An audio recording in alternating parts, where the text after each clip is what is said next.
This is Atomic Shinobi, and today I'm going to narrate what if Naruto broke free of infinite Tsukuyomi. If you enjoyed this video, please like, share, and subscribe to this channel. Now wasting no more time, let's start the story. He was living the dream, dude. As he sat in his office chair and gazed out the window, Naruto couldn't help but think this. As usual, it was a lovely day. Regretfully, there were mountains of paperwork to sort through as well, as usual. Things were busier than ever after the Chunin exams ended. He turned his chair to face his desk and grinned. There were many picture frames on it. A photo of his family was the focal point. His two adorable kids and his devoted wife. The youngest and cutest of them all is Himawari. As well as his son, it resembled staring into a mirror. He smiled, my son. A Chunin. Although things had gotten off to a rough start, Boruto was extremely proud to be following in his father's footsteps. In the photo, his wife smiled back at him behind their first child. Hair was still long back then. How he had found such a wonderful woman was still beyond his comprehension. As well as from their respective origins. His friends used to make jokes about how their relationship was like Lady and the Tramp in the old days of the village. He was clearly the tramp with no wealth or good standing, and she was the lady. He laughed as he considered how much more amazing Sakura's acquisition of Sasuke was. Well, that was a fascinating tale. He couldn't quite remember how it happened, now that he thought about it, as though his recollection was incomplete. He mumbled, "That's odd," and rubbed his head. The memory loss kept bothering him, but he had no idea why. And not knowing anything only prompted him to look for clarification. He had begun in the library of the Hokage, where almost everything was recorded in files and scrolls. Compared to digital copies, physical copies were far more secure. They were only available to him as the Hokage. Once there, he started looking through the files. He discovered a few notes, but they were insufficiently detailed and extremely brief. Additionally, a few accounts were absent. Like the trial of Sasuke. He was unable to recall it, and he would never have missed something like that. He frantically went through the shelf, the one after it, and the one before that, but he was unable to locate any documentation at all. There was only one short note, and it was very ambiguous. He came to the conclusion, someone stole them, however, why? And who would have been able to get in? The library's surveillance tapes were brought to him. In an attempt to find answers, he must have forwarded through them for hours. The gaps in his memory, however, could not be explained by theft. According to his assistant, who was sitting next to him and observing his quest with disapproval, "You're being ridiculous, Naruto." Without taking his eyes off the TV screen, Naruto responded, "I know I am, but it just bothers me, Shikamaru." He appeared to be possessed. He was determined to see it through to the end. With a sigh, Shikamaru boredly rubbed his beard. "You're wasting time. You have a lot to say. You are the master of falling asleep." "Perhaps, but perhaps not. This could be important." "How so?" "Because I can't remember them." "How funky is that?" The tape ran to the end and then automatically ejected from the VCR. No outcomes at all. Since taking office as Hokage, only he had entered that library, and he had undoubtedly not tampered with anything. They wouldn't have been filed in the first place if they hadn't been stolen. "You're thinking too hard." Shikamaru was now beginning to irritate him. "I swear," he declared. "There's things missing. There's gaps from after the war that just don't make sense. Why is that?" Shikamaru spoke, Naruto, and put his hands on his shoulders. "It's only because you've always been the slacker and have never paid close attention to political affairs." He whimpered, "I'm not that bad, and now that I think about it, why are all the files missing from after the war? And not just files, people too. Whatever happened to the village elders, Homura Mitokado and Kaharu Udatane?" He would always remember the Three Stooges who set off one of the worst incidents in Konoha's history. Those who had given their approval to the Uchiha massacre. Justice should be served to those who deserved it. Shikamaru said in a warning tone, "Naruto, tell me." Shikamaru gave a headshake. "I don't know those people." "How could you not? They were part of the old council." "I'm the council." Naruto gritted his teeth. "Shikamaru is involved in this." "How was Orochimaru pardoned for his crimes, and Sasuke?" "You don't want to follow this rabbit, Naruto." "Yes, I do. Trust me." "You don't." "Shikamaru, I'm serious. Something is wrong. I can feel it in my gut and I have to trust this instinct." He said, in a nearly robotic tone, "You speak nonsense, Naruto. Besides, if this is a false world, would you want to go back to the real one? Everything you've ever wanted is here." He said, "False world, wait, I've heard that phrase before." Memories bounced around in his mind. The War of the Fourth. Sasuke, Madara, and the Moon. He was presented with a stack of documents by his assistant.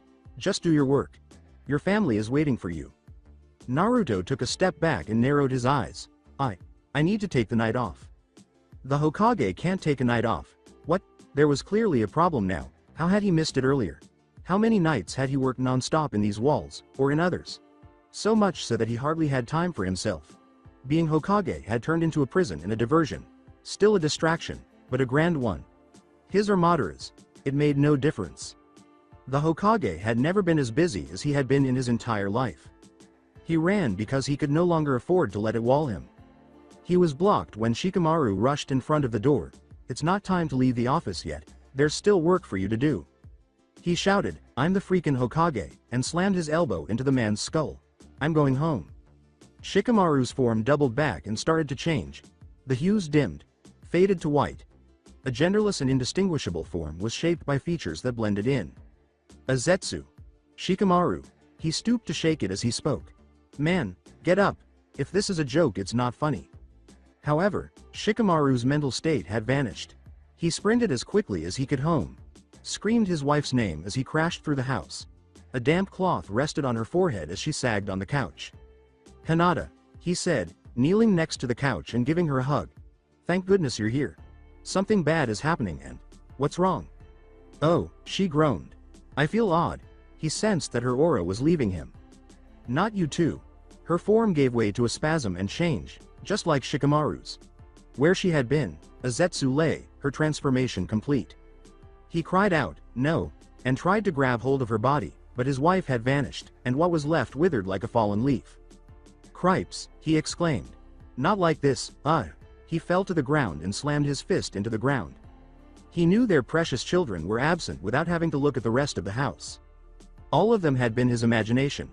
Head pointing down, he strolled through the now dreary streets, and as he went by, the crowds of people paid him no attention for the first time in a long time. How could this have happened? They seemed to have been a dream. The two dreams had now been dashed. Being the Hokage, married to the heiress of the Hyuga, it seemed as though the illusion of them vanished once he had admitted that something was strange. To see what this world would do to Sakura, he was terrified to meet her. I'm scared to see anybody else, really. However, he needed to speak with someone. He must have been trapped in some complex form of genjutsu. He also knew someone who could answer this question for him. Despite his best efforts, Sasuke was nowhere to be seen, and nobody had even seen him.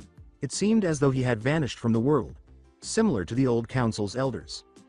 Despite his inability to explain it, Naruto knew that Sasuke had escaped the bizarre Zetsu transformation. He was simply no longer present. Or perhaps he had never been there at all. Perhaps, like the kids, Sasuke's post-war pardon had simply been his best friend's projection all along. The only thing that kept him sane was the run, so he headed for the village gates. Kurama. He called out to the beast inside of him in his mind. I can't get myself out of this situation. Your Biju chakra is needed. Naruto, you are talking gibberish. You are also involved in this. The fox replied softly, this is the real world. Not loud enough. How long had it been since the fox had made fun of him for something? So how do you account for the Zetsu and the fact that nobody has ever recognized me on the street? If nothing changes, I'm probably sleeping at the office and having a nightmare. Send your chakra through me as if to break genjutsu. Are you certain I should do this? He remembered what Shikamaru had said. Besides, if this is a false world, would you want to go back to the real one? Everything you've ever wanted is here. He took a deep swallow. Even though I might want this dream, I can't stay here morally if it's all a lie. I secretly couldn't forgive myself. He desired the truth, despite the possibility of bitterness, a war, torn world, hatred, and affection. Even though the real world is full of ugly things, it can still be beautiful. The beauty was all the more valuable because of the ugly things.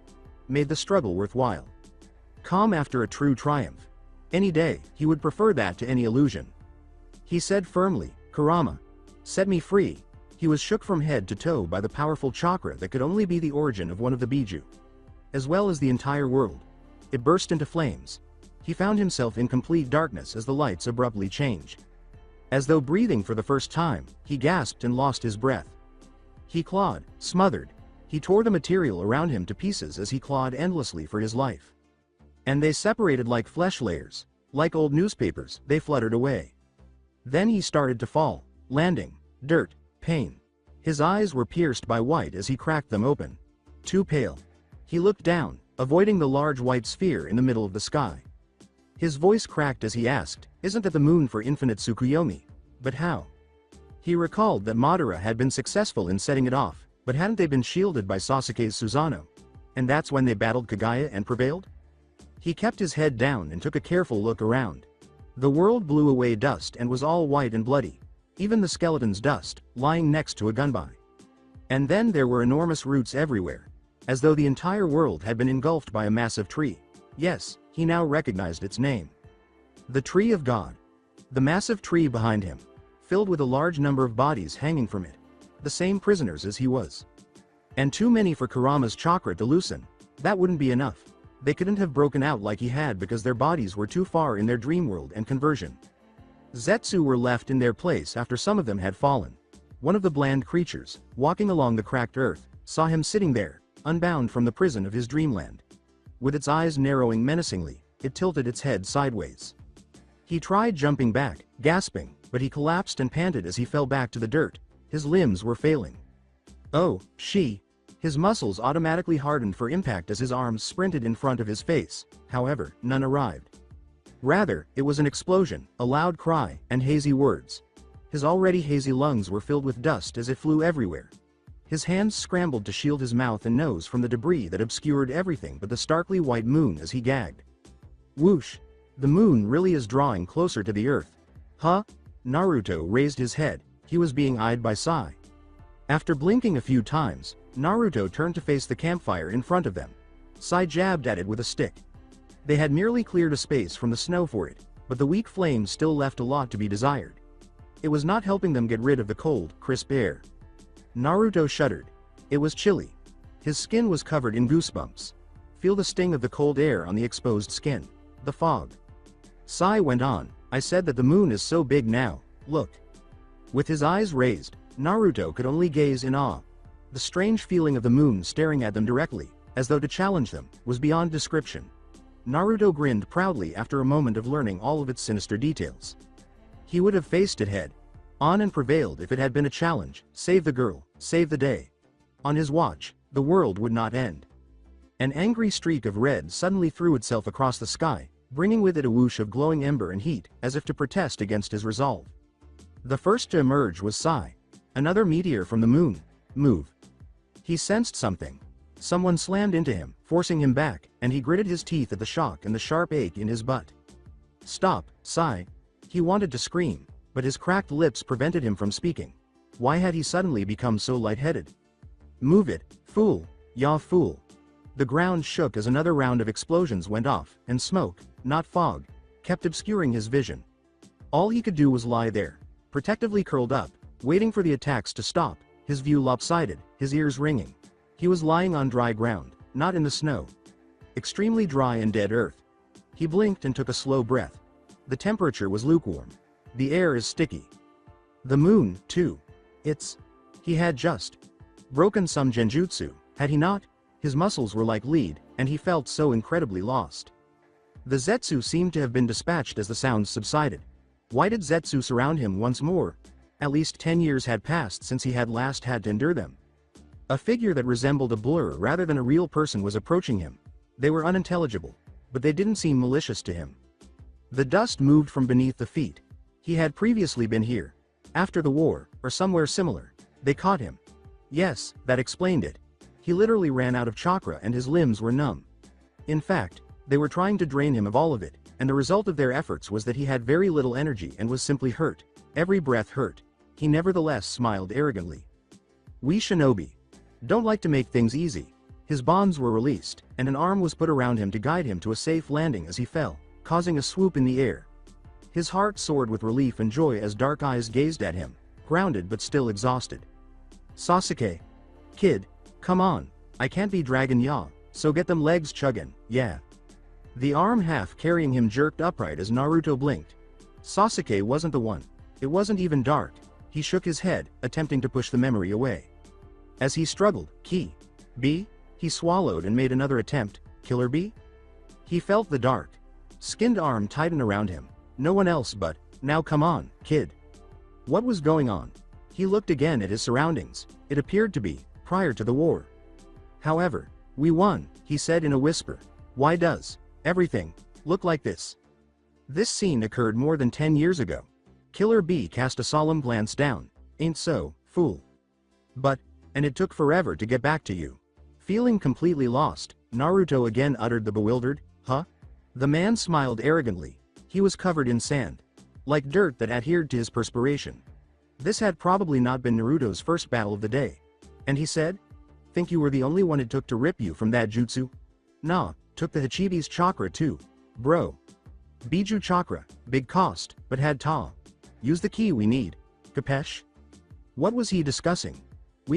Without saying another word, B sprang forward once more, shoving him away from the tree that had woken him up. They're gonna be after us now. We need to get out of here. Naruto's head ached. This was all illogical. How could he have returned here before the end of the war? What was causing him to feel so small and weak? That was answered by short legs, and he collapsed, moaning in dissatisfaction. Really, he only desired the truth. What he received so far was a bewildering jumble and a web of strange feelings. For example, why did he feel shorter all of a sudden? With a sneer, Killer B leaned down to help him move forward once more, putting a strong arm around his side. B appeared. Thinner. His face's features were sharper. He had bags under his eyes. There were obvious indications of his weariness, such as the cracked small shades he always wore. What exactly had transpired? Additionally, Hinata, exclaimed Naruto, where's my wife? The rapper shook his head and forced his feet to stop. We gotta go. No, we need to look for. They dragged him forward. We can't go back to the tree. Them Zetsu are like ants and pretty soon that place'll be swarming, looking for you and they'll be all up in our pants. Why was Naruto no longer able to sense her? He wouldn't even believe that she was there. This was all wrong in every way. He was terrified to death with panic. It was dead here. Hinata had passed away. Additionally, the imposter was attempting to pull him deeper into this hell. Let me go back. The larger man's two arms were seized upon him. You wanna die? Well, you ain't allowed. Fool, ya fool. Oh no, he could take on this guy if he had more chakra and wasn't feeling so queasy.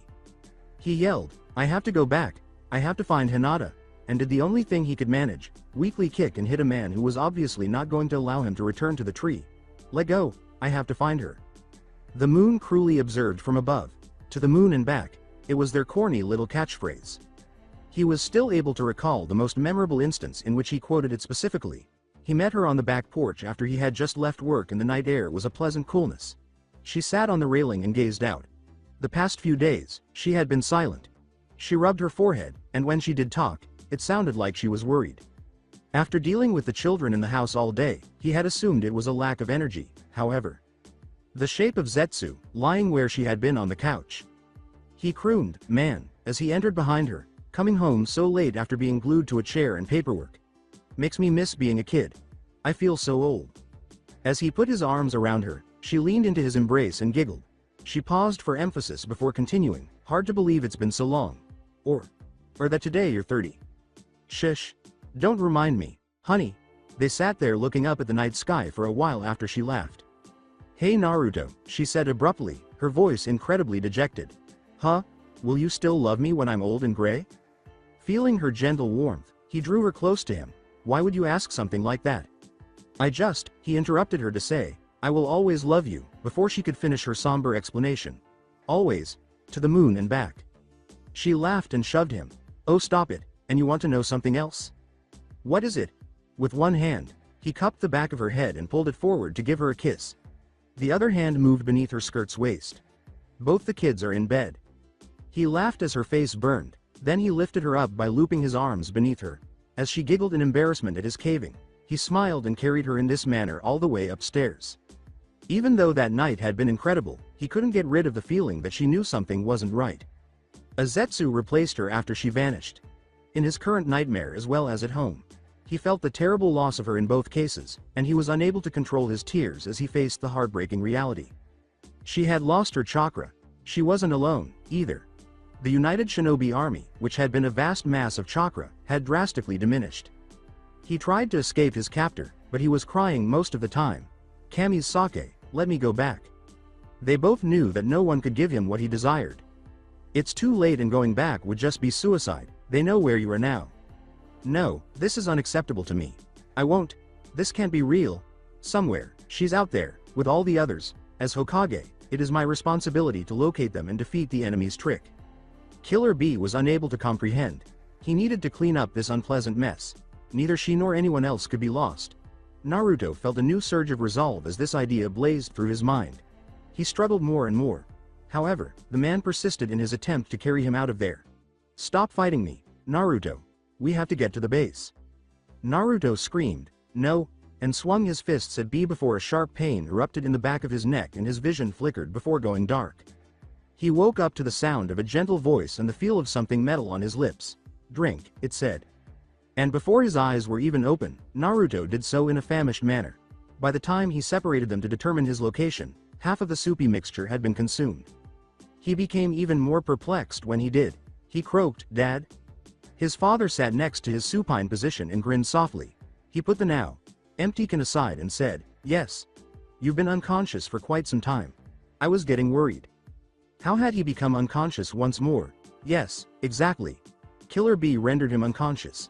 In reality, though, he had given the man no other option when he began to lose it. Naruto scowled as he recalled what had happened. So now what happens to me? Recovery. You may have noticed your legs were numb earlier. That's from suspension trauma, and there's no telling what else is wrong with you because of the infinite Tsukuyomi. You'll need to eat, exercise, and take care of the basics before we move on.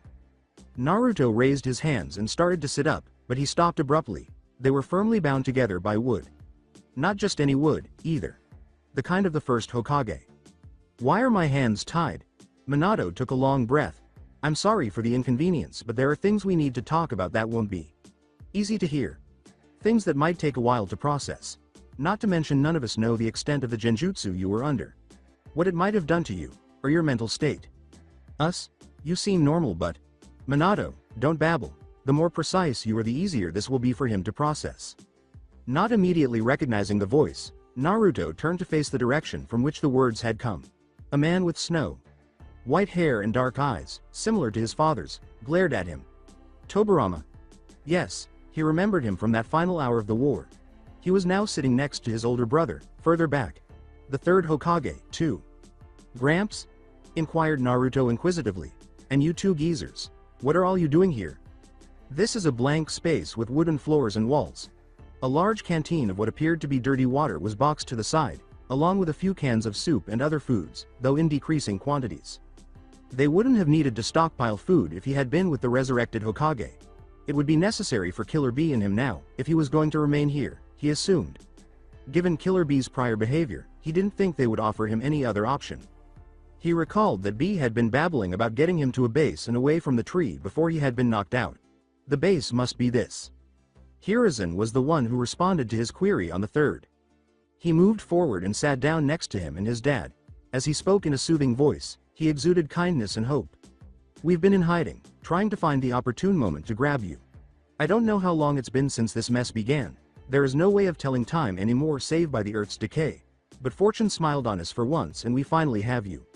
With you free from the great genjutsu we almost have a fighting chance again. He croaked, Genjutsu? Minato leaned forward and said, yes. The infinite Tsukuyomi. But before we get to that, I want you to tell me what you last remember of the Fourth War. Naruto bit his lip and shifted back down. I remember. He experienced pain in his head and soul once more as he tried to recall everything, to comprehend his purpose in this lifeless world. Madara was somehow successful activating it. But Sasuke was able to protect our team. Minato gave a solemn shake of his head. Naruto hesitated, but he simply told him to keep going. Tell me what you think happened after that point. Eventually, Kagaya was revived and we, hoping, the second Hokage did so. How do you know that? You were under when that happened. Although that is a very good question, Hashirama rubbed his chin and muttered to himself, let the boy speak without interruption, little brother. Minato appeared just as perplexed. Tell me more about what it is that you remember. We fought, it was crazy. She was crazy. Could do all kinds of weird tricks with dimensions and junk. But we won in the end. The war was over and we finally had real peace for the first time. When he looked down after feeling a hand touch his shoulder, he saw that it was slightly gnarled and had age spots all over it. The third. Naruto, Hiruzen uttered slowly, as if addressing a 4-year-old. Sasuke's Susanoo failed. What? You were captured like everyone else. And the rest of your story, whatever it may be, is not reality. I don't know how you knew of Kaguya, but her defeat never came to pass. His eyes were glossing over and he was powerless to stop it. But we won. And I became Hokage. And my wife, she's... Minato was next in line. Naruto, your memories aren't real. He was unable to remain motionless. But her chakra is gone. He screamed, but Hinata's chakra. A Zetsu took over. How would I know that if my memories aren't real, huh? I'm not crazy, they said, gazing at him. He objected. Wood sprang up from the ground as Lord First's hand reached forward, threatening to encircle him. Slow down, Naruto. Take a seat. I'm not able to. The fact that everything is merely an illusion is unbelievable. It was true, all of my emotions, and... Hiruzen was unrelenting. His old hands gripped Naruto's shoulders tightly, and he was powerless to resist giving in to the feelings racing through his body. What I felt, he exclaimed, has to be real, Naruto. Minato leaned into him, chin tucking over his shoulder as though to embrace, but Madara's abilities prevented his reanimated form from having arms to embrace his son. I'm sorry you're going through this, that things have gotten so bad, but you must remember that Genjutsu is an attack on the brain and the brain can play tricks with all of your senses, Minato said. At last, I had a family of my own, he exclaimed. What I felt for them in my heart couldn't have been simulated by my brain. Minato flinched back. What? Still in tears, Naruto grinned and said, I've been wanting to say that for a very long time. A household. No more sleeping alone, no more returning home to an empty apartment. I felt whole for the first time, and it only grew larger when I was made Hokage. Your family was Family? Even mine. In addition to Hinata, I also had a son and the cutest little girl. He was exactly like me, my lands. I finally understand how you and your mother felt. For them, I would sacrifice my life. And I mentioned you to them whenever I had the chance. I really wanted to tell you about them. Minato was crying now, excited. A grandpa like me. Minato, yelled Tobirama, don't believe his nonsense. Gritting his teeth, Naruto said, I'm not crazy. How would I have learned about the Zetsu transformations if I was? I also witnessed it outside the tree. Oh, how? He growled and said, I don't know. And now she's gone, Naruto added, shaking his head. And so many others, including Shikamaru. And every hour there are more to follow, brother, chastised Hashirama. There's nothing we can do about that without the other key. Before you try to push the boy, give him time to heal. But I'm not messed up, I understand how I felt. I can feel it in my gut, it's like it's calling me, even though I know that not all of it could have been true. The third said, think about this. You shared your chakra with everyone on the battlefield during the war. Your emotions and thoughts were also connected. Everybody in the Tsukuyomi might have had some connection to your dream state. That would account for how you witnessed the Hyuga heiress's death. Her health would have been deteriorating, and that concern would have been linked to you via the tree and your link. With a downward glance, Naruto said, so we were only emotionally connected. It wouldn't have been the first time. He thought of the strange, even violent, way that Genjutsu had opened his eyes to her feelings long ago by transferring her memories into him. However, what about the tangible items? However, he refrained from asking this private question aloud because he knew the response would have involved an awkward personal discussion about latent urges and desires. With a grim smile, Hiruzen said, I always wondered when you would see the feelings she harbored for you. He said, startled, wait, you knew? Naruto, the elderly man said, laughing. Everyone was aware. I still can't. I don't see how all of it could have been in my head, he said, his face turning a deeper shade of red. He's right. Tobirama was once more seen with his arms folded. Kaguya was unknown to anyone in the infinite Tsukuyomi. How does he find out about her, then? After I passed away, the Sage of Six Paths told me about her. She took control of Madara with the assistance of that evil black Zetsu when I returned and the jutsu began. 4 dark-eyed pairs gazed at him in complete bewilderment. Is it possible that he wasn't yet far enough into the infinite Tsukuyomi to be linked to the Last of Us as well? Minato inquired. It's not even likely, yet that's the only possible explanation, said Hashirama, shaking his head. That or possibly through the sage's intervention. Or maybe what I saw was real, he shot back scorchingly, but this was not helping them. He needed to get up and get his act together. Now unbind my hands. He glanced directly at the first Hokage, whose brow was furrowed in contemplation. If you pledge to maintain your composure, we don't have to draw attention from others. I'm trying. And he was, really. Do it, Naruto said, looking directly into the first Hokage's face without flinching. Now. When Hashirama touched the wood, it retreated into his grasp. He muttered, "Keep your voice down," as well, as he retreated. Again with the attention, Naruto remarked, massaging his wrists, "Is it from Kagu?" He stared out, his mouth still open, and there was silence. "What is it?" His nails dug into his palms until they brought blood, and his fingers curled on his right hand. "Blood and skin. Pain. My hand," he said in a whisper. "How about it? We both lost our dominant hands during that final battle. It had been foolish to aim our jutsu at one another in the first place, but..." He followed the circle that the Sage of Six Paths himself had inscribed on his skin. He was filled with determination. If Kagaya prevailed, he and Sasuke were the only ones who could turn things around and reclaim the future. The world he knew was as real as he was, and he only needed to put it back together, even if it meant that the final product would not exactly match the world he had known all along. He would stop at nothing to reunite with his family and regain his title as the 7th Hokage. In light of this, he wiped his eyes and vowed never to cry again. He realized that the boy was no longer Naruto from the war and that it was time to show the Hokage the man he had become. No longer would Kagaya steal his world, his family, or his victory. The first key was him, and the last one was. His eyes were burning as he turned to face the first Hokage. "Where is Sasuke?" Tobirama. With thin, glaring eyelids, the second Hokage gazed at his older brother and said, "There's no point mincing words for the boy's sake." Still, forget that he was merely referred to as a boy. Naruto was furious, as was to be expected. "How could you say that?" he insisted. In an authoritative voice, the elder explained, "Kagaya sees herself as a god. She may find us in our nature repugnant, but she still wants to be revered. She so badly wants someone to grovel at her feet, but there are no humans left. It's ironic that Uchiha would have their roles reversed," the man sneered, adding that she had taken your friend when her second coming had arrived and he was still alive. Naruto swung his fist, but the second was quick and slipped out of his grasp with ease. He stumbled down from the momentum and collided with the floorboards, groaning as he hit them and cursing his continued weakness. "You must forgive my brother," he said earnestly, as a hand extended toward him. "It's been hard on us."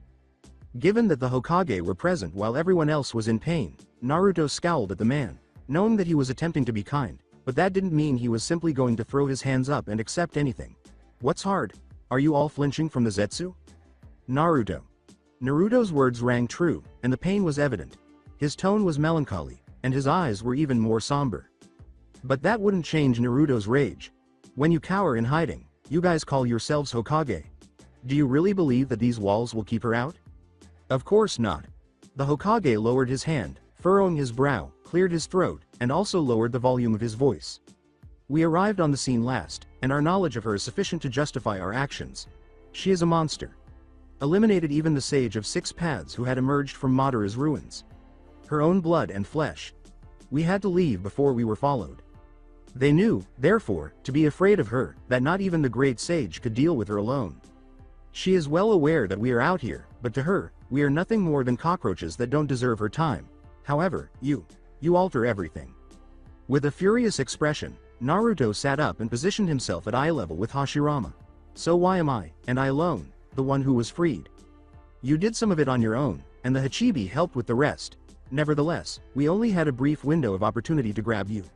Undoubtedly, you were fiercely protected as a valuable chakra. Bank. However, the Zetsu had sufficiently diminished. I suppose something must have happened at her palace. Something that came from above, however, none of us is aware of what. Maybe, the others, were the supposed celestial beings that even she feared, or maybe it was the moon's ancestors. In any case, Naruto's fists trembled as his intensity increased. If she is preoccupied with work, we bring the fight to her by bringing Sakura and my sensei out. Minato had to push his way between him and the man because he was in his face. I understand your desire to save everyone, Naruto, but we've already tried. The only person who could be torn out was you, Jinchuriki. After that, we pursue Sasuke, remove the jutsu, and seal the witch away." Tobirama chuckled and opened his mouth to speak, but his brother shot him a scathing glance. Minato exhaled. "True, we must have the both of you, but he's in the belly of the beast." As a plaything for her, he closed his eyes and recalled her tears when she clenched both of their chins in her fingers and sobbed. "She sees as the reincarnated forms of..." Naruto hissed, "No." After figuring it out, Hashirama concluded, "Her sons. This means that she will be even more cautious now that she is aware of how the two sons sealed her the last time. She will not allow it to occur once more." I'm not interested. My friend is coming back to me. He caught himself just before he hit the floor again, but what he got was him taking the first step and tripping. He saw himself stomping out of there, head high. What you need, he said, is to put your recovery first and listen to your father. After that, we'll discuss plans, later. The majority of Naruto's time was devoted to volunteering for watch duty. He simply wanted to be left alone, and the Hokage gave it to him because he knew he needed time to process, not to avoid the Hokage and their anxious expressions. When he last slept, he began to dream about his world once more. When he woke up, he was shaking terribly and his father was calling for assistance from the others. Since the tree, he had experienced several seizures of that nature, each time he started to wake up from a dream as though his brain was unable to keep up. His digestive tract was as messed up as he was, and even though the Kyuubi's chakra was constantly healing him, he still felt so unbelievably weak and disjointed that he would have to hover over a bucket and vomit his guts out, either through the other end or while he was awake, working out his muscles. Not just physically, though, he kept having hallucinations, but he knew that the images of his children running around were not real, so he had to fight off the looming depression. He would be brave enough to acknowledge that he was devastated to see a world in ruins and to know that every hour someone was being taken away and never to return. Similar to his wife, her eyes, her smile, her hug. His children. To realize that his ideal world was in ruins, in a way that would never be entirely restored. You're probably old enough mentally to have a drink. You had informed me that you had spent 10 years there, correct? The voice of his father. He approached from behind and kicked a crate forward, revealing glistening bottles inside. Naruto gave a faint smile and said, "Ooh yes." The outside was filthy, but that didn't matter, so he grabbed one. Their bottled water was shockingly low by this point, and the water that remained felt tainted, so he threw it, twisted the lid violently, and chugged it, alcohol for drink. "You'd said you had a son." Dropping the bottle, Naruto said, and the second said I was delusional. "I don't believe you see it that way." "No I don't." "Daddy, look at me," Himawari exclaimed as she sprinted past him, laughing, her skirt dancing, and her little hair bobbing. "See me. It's your future." "Exactly. All I have to do is do it again." Bit by bit, however. She stood in front of him, hands on her hips, lips puffed, sensing that he was ignoring her. "I said look, Daddy." He shook his head in an attempt to clear his eyes, which were glossing over. "My family will never be. She is no longer there." As it flew through the air, breaking the mirage, the bottle collided with a huge boulder. Minato moved to sit next to him as the dirt moved and the clothes rustled, saying, "Tell me about my grandson." "Stupid things," getting in his eyes. Naruto laughed, his eyes no longer just glossy, and wiped them before swatting at his bangs. "I made so many mistakes, but I loved him, all of them, all with all my heart. And I'm not going to repeat those same errors. You're not alone, Naruto. All of us have lost loved ones. Even I am haunted by Kushina. However, my situation is distinct." A voice outside, not the foxes, rang. "Look for Sasuke, return them." And beneath the sadness simmered a deep, seated anger. "We're going to need to scavenge around for supplies for the Jinchuriki." As Naruto cloaked his chakra and listened through the wall, his own plans racing through his mind, the second Hokage said this to the others in private, or, as they believed, in private. "There are more Zetsu around, and she is aware that we have him. The black one, too, he's hunting." Naruto would love to tear that thing to pieces, but he would do much more than that.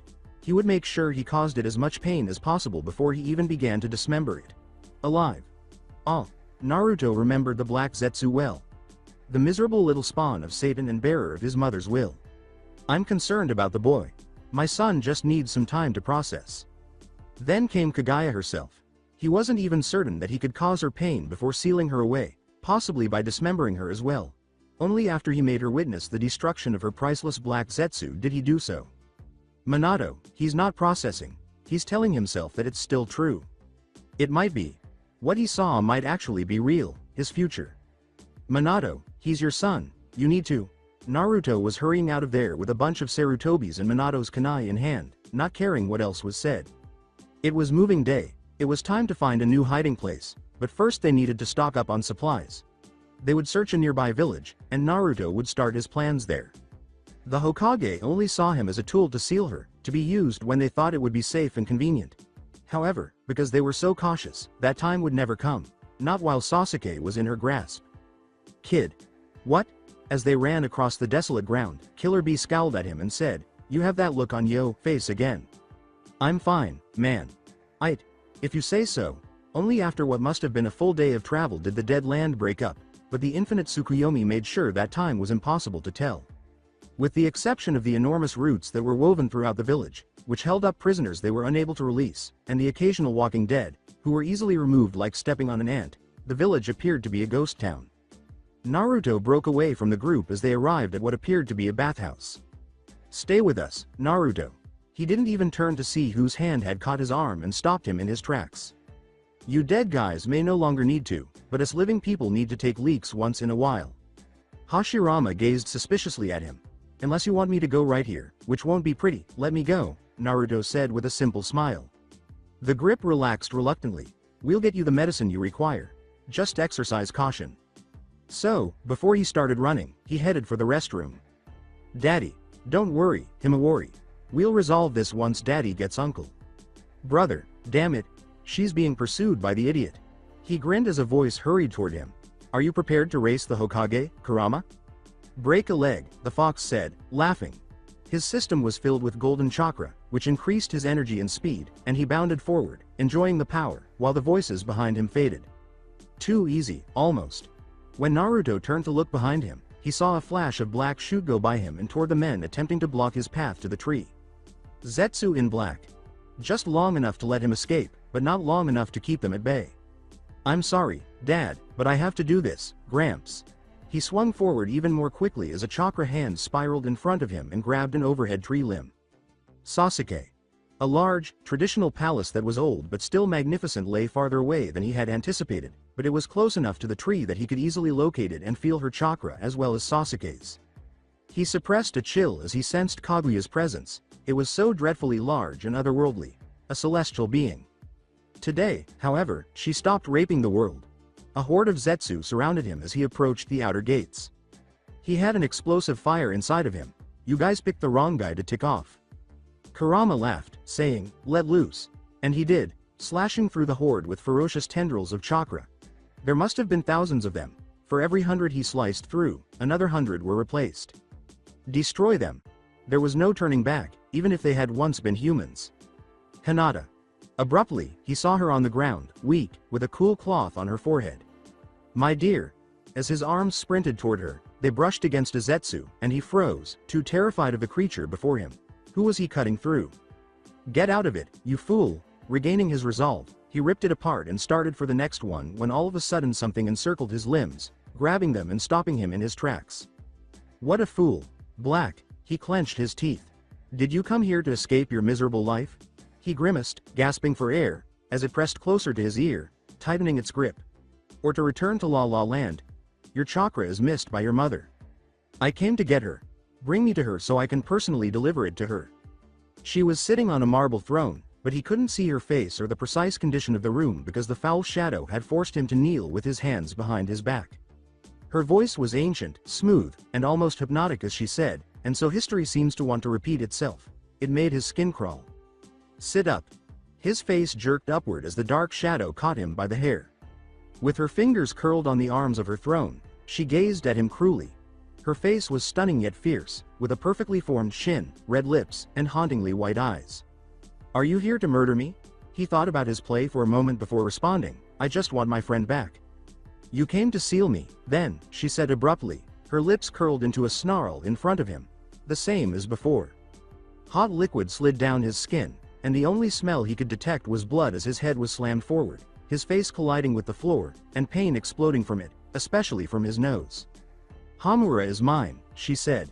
"He's the only salvageable brother." Hagamoro had been the core instigator before that, and if Naruto's memory of myth was correct, he was the one who guarded her on the moon. "Mother, what do we do with him? We have the other one, so why not kill this one?" "No," Naruto grinned, his face obscured by the ground. "He still possesses my chakra. We'll keep harvesting it." "Excellent. I know I can't fight you," he said, releasing the tension in his body. "Do whatever you will. You simply have too much power." Her fingers curled beneath his chin, lifting it to meet hers as she sensed the surrender in his voice. "Ah, kid. You miserable thing, my dear. I can't even imagine taking you out," he said, maintaining eye contact with the ground, "despite my strong desire to do so for the people I've lost. All I can do is give myself to you and ask for your forgiveness for past cruelties toward you. Please take my chakra so I can see my brother once more. I'm pleading with you. His chakra seeped from him through her skeletal fingers alone, and he forced back the grimace. Mercy seems overly giving, but maybe if you live as a slave, prove yourself, and swear loyalty and your chakra. However, you're not allowed to see. Steps. Naruto's eyes widened and his heartbeat froze. That chakra. He was unable to move his head and could only watch as Kaguya's eyes followed the intruder. They came to a halt. Why is he here? Sincere surprise, or perhaps shock. Sasuke didn't sound pleased. Kaguya curtly said, "Go back to your quarters," adding, "I'll take care of him." Wait. Naruto looked at Sasuke, who was now in front of him. He was dressed traditionally, and he had a tired expression, but he was alive and apparently doing well. His mind screaming, he attempted to make eye signals to Sasuke. "We can seal her now." "I've known him for a long time," Sasuke said, scowling and disregarding his cues. Discovered how to read him. Naruto narrowed his eyes. What was Sasuke doing? "Look at me, you jerk." With both Sharingan and Rinnegan activating, he turned to face Naruto and said, "And I can see now. How bad he still intends to kill you, mother." Naruto's hidden blade was ripped from his sleeve. "Sasuke." He struggled against the black Zetsu's grip and screamed, "Really, can't you figure out that?" Before he could finish, Sasuke roared, "God sees everything," and sped forward. The electric dot-lit knife he was holding went straight through his chest, causing Naruto to stagger backward while yelling in agony. "Oh no." He gagged as blood rushed to his mouth. Pain. Betrayal. Sasuke. When he attempted to speak, only the sound of gurgling blood could be heard. Then the blade was sliding out of him and he was falling. A pool of his own blood spread out as he fell limp to the ground. He was already feeling cold as he fought desperately to breathe, but he was unable to do so. "I can't believe this is actually happening." Kaguya was frowning at Sasuke when he last saw him. "What a waste. You will tidy up your mess and pay for the chakra I just lost." A sharp slap echoed through the air. With a blank expression, Sasuke gave her the blade and said, "Yes, mother."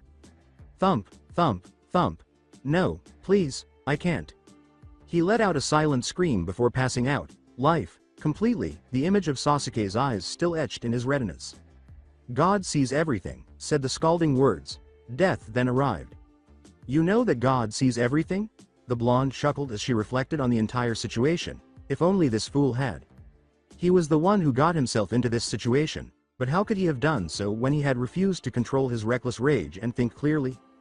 He sighed as the chains clattered as he pulled his knees to his chest and buried his chin in them. However, they were the only thing that could stop him from smiling. The sage's eyes, ripples of purple. Naruto simply felt the devastation before death tore him away, but he could have prevented some of the pain if he had truly taken the time to consider why Sasuke had activated it in the first place. In the short term. After that, a wave of warmth and green light swept through him. His eyes blinked open as he gasped, and he saw Sasuke hovering over him, panting. When he realized what Sasuke had just done with his new Rinnegan abilities, he was only able to stammer out, "You seriously just..." "Shut up." With his hands frantically searching for the hole in his chest, Naruto sat up, his body completely healed, along with the pain he had previously experienced from being bound by the infinite Tsukuyomi for so long. Once more, he was left speechless. He was completely relieved and felt like a new man. If it had happened just a moment later. "You just made your life shorter. Why did you do that?" "She's gone," he gasped, "and now is your opportunity. Was the only way to divert her attention to kill me? Could you not have, I don't know, stabbed me in the damn heart?" Sasuke grimaced and retreated, his hands shaking, the purple in his eye returning to its usual dark hue, red seeping beneath it from the scratches he had sustained when Kaguya had hit him. She had urged him to clean up the mess, and he had. He growled, "Run, she'll come right back around, but I don't think you'll make it. Run the same way, but you won't, right now." He sat there in the dark, thinking, she must have something on him, she had too, wondering why Sasuke had refused to accompany him on his escape. "You're accompanying me.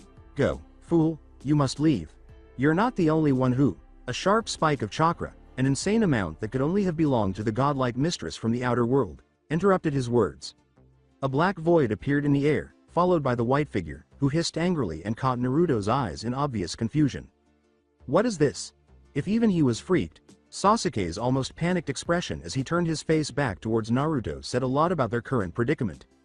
Naruto was still there when the smoke cleared after a smoke bomb hissed and filled the air with smoke. There was also another chakra flicker, this time a flash. He raised his hands and looked from Kagaya to Sasuke. Well, shit. You guys have me. He could hear Kagaya and her little friend, the Black Zetsu, discussing what to do with him in low voices from his cell. The heavy shackles and seals that bound all his limbs and even his neck didn't help either, and he would have scooted even closer to the door to hear better, but Kaguya's methods of paralyzing her opponents proved too great. Naruto may have resisted when he'd been drugged into the depths of her palace, but he'd made sure to pay attention to his surroundings. This and other features of his location demonstrated to him how meticulous Zetsu had been in his plans to have her revived at full power. Even the palace's interior was stunning and peculiar, as the thing had kept it clean for all these years, waiting for her return. The halls shone, and the corners were free of any webs. As well as for proof of others. He sensed a chakra that belonged to another human, but he was unable to identify it. It felt familiar, and he was annoyed that he couldn't figure out why. For a moment, he recalled what Sasuke had said. You're not the only one who. He wished fervently that Sasuke had had more time to finish, but he had not, and neither could the past be altered. Not this dreary future, though. His chakra is still mine, but it's not at its fullest. It was taken from the tree by you. Simply complete it all at once. No, I want it all. Naruto believed that she wanted to make him, the person who made her think of Hagoromo, pay and suffer because he was positive that Sasuke was sleeping with this other person in a luxurious room. Him? Chains in a dank dungeon. Yay. However, the third chakra was created because she only needed Sasuke and a female if there were any more people to give her chakra and adoration. He felt another, a lot of it, with a very distinct feel, and that one wasn't even all of it. Another celestial creature just like her. Then let it fill and mature to its capacity, the eerie shadow said, its cackles echoing through his walls painfully clearer than their sentences. After that, get rid of the brat. He can be a nuisance. He's also a Jinchuriki, she crooned. Possesses some 10 tails traits, as well as its strength. Sensing around and probing was one thing, but hearing important information was quite another. He needed to learn as much as he could before he went back to the others. He hadn't heard the rest, their solution to their small issue, and he wanted to slam into the wall in frustration when he didn't hear it all. He had trouble bringing his hands together, though, so the chains were a bit of a problem. Of course, she could have thrown him in another dimension, but she put him in a cell while she and Zetsu worked out what to do with him, either because she loved chakra so much or because she didn't want to waste it on him. Before he could complain for long, a presence appeared in his cell and 2 luminous, round yellow orbs blazed at him from the floor. Naruto leapt, got back up, and smiled slyly. Aw man. There must be an ugly cockroach slimeball infestation in my sweets. It was swift, rushing toward him in a haze, nearly imperceptible in the shadows, and he flinched back as its presence moved up his body, engulfing his left arm and torso. You freak. What are you doing? He gasped out, squirming. It was disgusting. Get off me. He tried to hurt it by ramming backwards, but he assumed that he was only hurting himself when it didn't respond. It chuckled and gripped him tightly until he was motionless. I'll be purifying you of that detestable thing. Wah. He tried to stop the oddity from moving his left hand for him by instinctively hardening his muscles, but the oddity had the upper hand and squeezed him so hard that things started to break. Hey slime. Ball, you will only receive 100 times what you intended to do to harm me. He was screaming from the struggle, and his body was tense and stressed. If he did too much, he would. No, he wasn't ready yet. His left arm sprang for his right, toward the seal that was embedded in his hand, and a black mass formed outward, becoming a knife. No, it would have severed his right hand. Time was no longer an option, and he could no longer afford to put things off, so he cursed. Mother always win. When the fighting finally stopped, Black Zetsu stopped to watch what Naruto was doing and gave the monster a smug smile while flashing his teeth. During the war, I recall you saying things like that. Let me tell you something, though, and you tell that hag about it. There is one thing you can never take away, even though you may have won in other ways or on a physical level. The will and determination of humanity. My will. The improvised blade plunged right into his wrist as it jerked forward. Listen to his son's arrogant boasts. Feel the rush of air as his daughter bounces around with joy, and still feel her hands, so soft and shy. The recollection made him laugh, and he muttered sadly, I'm so sorry guys, but no more. He took a box in his hands and sealed it by binding it shut with string. His only guiding thought as he proceeded with the difficult task was, I have to let go. Feeling the sensation that had been gone from his hand for so long, he started burying it, covering it with scoop after scoop of gritty earth, feeling every grain of it and the occasional rock or bone with his fingers. He could always feel things, but never quite like he had before his and Sasuke's final fight. It just wasn't quite real. So far. With the box now submerged, Naruto bowed his head and closed his eyes. Goodbye. His temporary tomb. Hours must have passed before Minato came up to him once more. He nodded to acknowledge his presence and said, "Dad, I'm sorry. About everything. I was upset. And foolish." He sheepishly rubbed his head, "So thanks, for earlier." He had a smoke bomb, a flicker of chakra that he knew belonged to his father, and the knowledge that he had to leave Sasuke just as he wanted to be left alone. Naruto gave up and used a clone as a decoy, which just so happened to be able to gather intelligence as well. His body had been revived, and he was aware that Sasuke, one of his family members, was still out there. He was still sad for the others, and nothing could make him stop that, but he was accepting of it now. He realized how foolish he had been earlier in his grief, and he spent hours apologizing and receiving reprimands from the other Hokage. And he hadn't even told him how he'd nearly been killed for good. Just told them that he could gather intel this way. The secret was uncertainty, possibly the only one. As well as internal relationships. As they waited for the intelligence to arrive, Minato sat next to him. Only then could they hope to summon a plan that wasn't a suicide mission. He blinked abruptly, his brain filling with new information as though a memory were being dragged out of the back of his mind. He squirmed and gripped his arm. "What is it?" Sensing the shift in the air, almost like a charge, Minato inquired. "There's more. There are more normal and celestial creatures in the image." Minato wrinkled her brow and said, "The second was right." "No," said Naruto, shaking his head, "several of them." "Who?" "A potential rebel. I'm not aware of the circumstances. There was a dungeon where my clone was." "This is good in any case. We can use this." Minato's voice was full of hope, but it didn't help to calm the uneasy feeling that was beginning to creep into Naruto's stomach. Minato noticed Naruto's sorrowful gaze and said quietly, "What is it?" "Sasuke. She has power over him to make him obey, but I can't even begin to imagine what he has endured and continues to endure. His time was limited." That's it for today. I hope you guys enjoyed this great story. See you in the next one.